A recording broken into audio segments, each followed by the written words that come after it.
goes off in style. A magnificent strike into the crowd.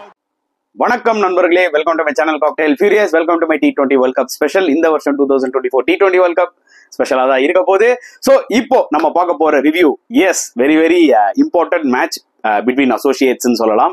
Uganda versus Papua New Guinea match 9 at Providence Guyana நடந்து முடிஞ்சிருச்சு. And இதுல Uganda history create பண்ணிட்டாங்க மக்களே. 3 wickets வித்தியாசத்துல Papua New Guinea team win பண்ணிட்டாங்க. முதல் முறையா world கப்ல விளாடுறாங்க. அண்ட் இது அவங்களோட முதல் வின். ஆப்வியஸ்லி இது ஒரு மெமரபிளான ஒரு வின். பயங்கரமா செலிப்ரேட் பண்ணிட்டு இருக்காங்க. To be very honest, Uganda கண்ட்ரியே வந்து பாத்தீங்கன்னா இந்த ஒரு பர்டிகுலர் விக்டரியை செமையா என்ஜாய் பண்ணிட்டு இருக்காங்க.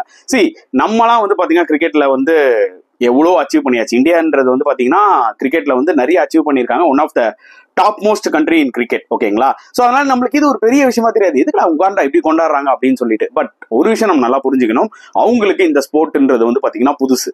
புரியுது அவங்களுக்கு? அவங்க வேணா ஒரு ஃபுட்பால் டீம் வேணா வச்சிருக்கலாம், but maybe they might play some other kind of sports. But cricket பொறுத்த வரைக்கும் அவங்களுக்கு வந்து பாத்தீங்கன்னா அது புதுசான ஒரு விஷயம் தான். அண்ட் லேட்டஸ்டா தான் வந்து பாத்தீங்கன்னா ஒரு ஃபியூ இயர்ஸ் முன்னாடி, ஒரு என்ன சொல்றது, ஒரு 10 வருஷம் முன்னாடி தான் அவங்க வந்து கிரிக்கெட்லாம் அப்படி இப்படின்னு கொஞ்சம் ரீஃபார்ம் பண்ணி அவங்க ஊர்ல வந்து பாத்தீங்கன்னா கிடைக்கிறத வச்சு விளையாடி, அதுக்கப்புறம் ஒரு லெவல் இருக்கும் பாத்தீங்கன்னா என்ன சொல்றது, அந்த டிவிஷன்ஸ்லாம் விளையாடி, அதுக்கப்புறம் உகாண்டா வந்து ஒரு கண்ட்ரி அப்படி ஒரு கிரிக்கெட் பிளேயர்ஸே ஃபார்ம் பண்ணலாம் அப்படிலாம் சொல்லி பிளான் பண்ணி, அதுக்கப்புறம் அதெல்லாம் ஃபார்ம் ஆகி ஐசிசி வந்து அவங்களை ஐடென்டிஃபை பண்ணி அவங்கள வந்து பாத்தீங்கன்னா அந்த பிளேட் டிவிஷன் அதெல்லாம் விளையாட விட்டு இன்னைக்கு வந்து எல்லா விதத்திலையும் குவாலிஃபை ஆகி ஒரு இன்டர்நேஷனல் பெரிய டீம்ஸோட மோதுற அளவுக்கு வந்து இன்னைக்கு குவாலிஃபை நின்று இருக்காங்கன்னா அது கண்டிப்பா அவங்களுக்கு கிரெடிட் கொடுத்தாகணும்.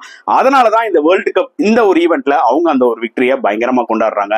நல்லா ஞாபகம் வச்சுக்கோங்க, எல்லா குரூப்லயுமே 2 அசோசியேட் டீம்ஸ் இருக்கு. ஓகேங்களா? அந்த 2 அசோசியேட் டீம் மோதும் தான் எந்த டீம் வின் பண்ணுதோ ரொம்ப சந்தோஷமா இருப்பாங்க. பிகாஸ் அவங்களுக்கு நல்லா தெரியும் அதுக்கு மேல இருக்கிற பெரிய டீம்ஸ் அவங்களுக்கு அடிக்கிறது கொஞ்சம் கஷ்டம் தான் பிராக்டிகலி. சோ கண்டிப்பா அந்த ஒரு விக்டரின்றது ரொம்ப ரொம்ப இம்பார்ட்டன்ட் அவங்களுக்கு. சோ அந்த வகையில தான் உகாண்டாக்கு இந்த விக்டரி வந்து ரொம்ப ரொம்ப special. Being their first victory. அவங்களுக்கு தெரியும் ரிமைனிங் மேட்சஸ் எல்லாம் வின் பண்றது கொஞ்சம் கஷ்டமான ஒரு விஷயம் அகைன்ஸ்ட் டஃப் டீம்ஸ். பட் இதை பயங்கரமா கொண்டாடுறாங்க. நம்மளும் வந்து பாத்தீங்கன்னா அவங்களுக்கு ஹியூஜ் அப்ரிசியேஷன் கொடுக்கணும்.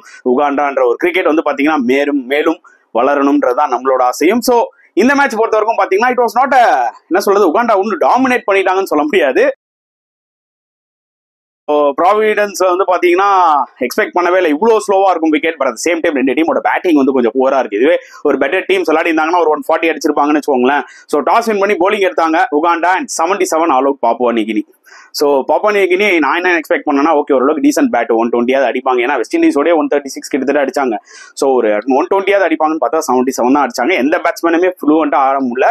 இனிஷியலா விக்கெட்ஸ் டப்பன்னு விட ஆரம்பிச்சிட்டாங்க. நல்ல ஒரு போலிங் ஃப்ரம் உகாண்டா, அவங்களுக்கு கிரெடிட் கொடுக்கணும். சுபாகா அப்படின்ற ஒரு ஆஃப் ஸ்பின்னர் சூப்பரா போட்டாரு. 4 ஓவர் போட்டு 2 மேடின் 4 2 விக்கெட், சரியான ஸ்பெல்லு. நான் லாஸ்டா இப்படி ஒரு ஃபிகர்ஸ் நான் T20 கிரிக்கெட்ல பார்த்ததே கிடையாதுப்பா, போலிங் ஸ்டாட்ஸ் அப்படின்ற மாதிரி இருந்தது அவர் போலிங் போட்டது. அண்ட் ஆப்வியஸ்லி எல்லாருமே நல்லா போட்டாங்க. கெபேட்டா அவர் நல்லா போட்டாரு. ஸோ மியாகி இந்த ஃபாஸ்ட் பவுலரும் நல்லா போட்டாரு, கேப்டனும் நல்லா போட்டாரு. So kind of combined bowling effect அது கண்டிப்பா நம்ம வந்து சொல்லி ஆகணும் உகாண்டா பொறுத்த வரைக்கும். அண்ட் சேசிங்ல வந்து பாத்தீங்கன்னா இட் வாஸ் நாட் ஈஸி. தான் சொல்றேன் பாத்தீங்களா, 2 டீமோட போலிங் நல்லா இருக்கு. பட் அவங்களோட பேட்டிங் தான் கொஞ்சம் ஸ்ட்ரகிள் ஆறாங்க, அது ஷூரா தெரியுது. பட் ஸ்டில் ஐ தாட் PNGயோட பேட்ஸ்மேன்ஸ் வந்து பெட்டரா விளையாடுவாங்க உகாண்டா விடன்னு. எனக்கு அது பிட் ஆஃப் சர்ப்ரைஸ் தான். அண்ட் உகாண்டா பேட்ஸ்மேன்ஸும் இனிஷியலா ரொம்ப ஸ்ட்ரகிள் ஆனாங்க. நல்லா ஞாபகம் வச்சுக்கோங்க, 26 for 5 ஏதோ அந்த அளவுக்கு செம்ம கம்பேக். அலைனா super bowler, new ball bowler, West இண்டீஸோடையும் சூப்பரா போட்டார் தெரியுமா. அவர் வந்து சூப்பரா போட்டு 2 விக்கெட் எடுத்தாரு. வேணா அவரு வந்து பாத்தீங்கன்னா இந்த மேட்ச்ல வந்தாரு ஆஃப்டர் லாங் டைம், திருப்பி கம்பேக் ஆயிருக்காரு. அவரும் ஒரு எக்ஸ்பீரியன்ஸ் போலர், அவரும் நல்லா போட்டாரு. ஸோ கைண்ட் ஆஃப் அவங்க 26 for 5 இக்கட்டான நிலைமையில இருந்தாங்க உகாண்டா. நான் கூட நினைச்சேன் 50 ஆல் அவுட் ஆக்கிடுவாங்களா அப்படின்னு சொல்லிட்டு. பட் நிசாக்கட் அப்படின்ற ஒரு பிளேயர் வந்து ஸ்டே பண்ணி ஒரு இம்பார்ட்டன்ட் இன்னிங்ஸ் விளாடினாரு. ஸோ அந்த ஒரு 35-30 ரன்ஸ் ரொம்ப யூஸ்ஃபுல்லா இருந்தது. பட் நல்லா ஞாபகம் வச்சுக்கோங்க, அவர் வந்து ஐ திங்க் 10 ரன்ஸ் இருக்கும்போது ஒரு கேட்ச் கொடுப்பாரு. ஸோ அப்பவே 36 தான் இருக்கும் ஸ்கோர். அப்ப அந்த கேட்சை பிடிச்சிருந்தாங்கன்னா மேபி பாப்புவா நியூ கினி அந்த மேட்ச் வின் பண்ணிருக்கலாம். கண்டிப்பா உகாண்டா அடிச்சிருக்கலாம். அந்த கேட்ச் டிராப் ஆச்சு பாத்தீங்களா, அங்கதான் கேமே சேஞ்ச் ஆயிடுச்சு. அதுதாங்க இந்த அசோசியேட் டீம்ஸ் கிட்ட இருக்கிற ஒரு ப்ராப்ளம்.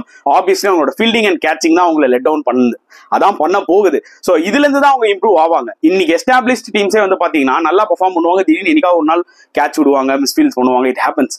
அவ்வளோ பிராக்டிஸ், அவ்வளோ மேட்சஸ் விளையாடியும். அண்ட் இந்த மாதிரி அசோசியேட் டீம்ஸ் கிட்ட வந்து பாத்தீங்கன்னா அவங்க வந்து எப்பவுமே கிரிக்கெட் விளையாட மாட்டாங்க, ஒரு டோர்னமெண்ட் இருக்கும் போது தான் விளையாடுவாங்க. புரியுதா உங்களுக்கு? ஸோ அந்த வகையில் அவங்க கிட்ட அந்த ஃபீல்டிங் அண்ட் அந்த மாதிரி கேட்சிங்லாம் பார்த்தீங்கன்னா கொஞ்சம் புவரா இருக்க வாய்ப்புகள் நிறைய இருக்கு. அண்ட் அதனால தான் முக்கியமாக ஆக்சுவலாக அந்த மேட்சை தோத்தாங்க actually PNG. Anyways we have to give credit to Uganda. 3 wickets வித்தியாசத்தில் வின் பண்ணிட்டாங்க. தடுமாறி அப்படியே வின் பண்ணிட்டு செலிப்ரேட் பண்ண ஆரம்பிச்சிட்டாங்க.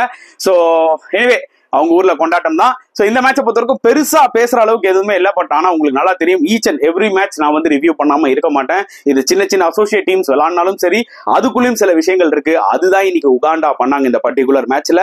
ஸோ அதை தான் நான் வந்து வீடியோல சொல்லணும்னு நினைச்சேன். So credit to them getting the 2 points. So இந்த வீடியோ பத்தி as well as இந்த மேட்சை பத்தி நீங்க என்ன ஃபீல் பண்றீங்கன்றத தாராளமா கமெண்ட் செக்ஷன்ல போடலாம். இந்த வீடியோ பிடிச்சதா லைக் பண்ணுங்க, ஷேர் பண்ணுங்க, முடிஞ்சா சப்ஸ்கிரைப் பண்ணுங்க. ஸோ நெக்ஸ்ட் வீடியோல பார்க்கலாம் ஃப்ரெண்ட்ஸ். until then, bye.